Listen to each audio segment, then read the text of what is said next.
set fish up and through the Chevaldic Leads. Picking up a boulder.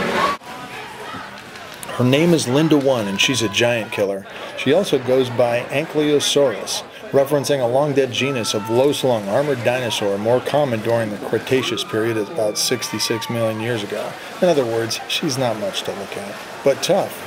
She's super tough. Her creators, Team Unirex, proved that when they trounced most of the competition at the 5th Central Valley Regional First Robotics Competition held at Madera South High School in March 2016.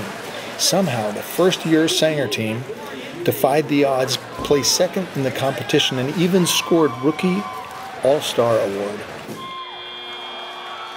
The mostly freshman and sophomore Apaches treated the Madera South event like the most important showdown to date in 2016, a high-stakes battle between the best robotics teams in the region.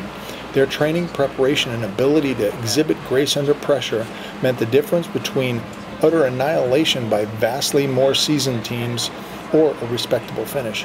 Fortunately for them, they achieved the latter. We'll find out. Do we have dikes? Did the calculation, you didn't take into account the length of the bot and the position of the shooter on the bot. So the calculation was incorrect. David, hey, which way? Actually, just like center it and walk through. I said this up for some. Cool. Was the other real good? What do you expect your chances to be? Wise. Okay, it's fine, but You're going to rule the world? we just can't get it adjusted, right? And I need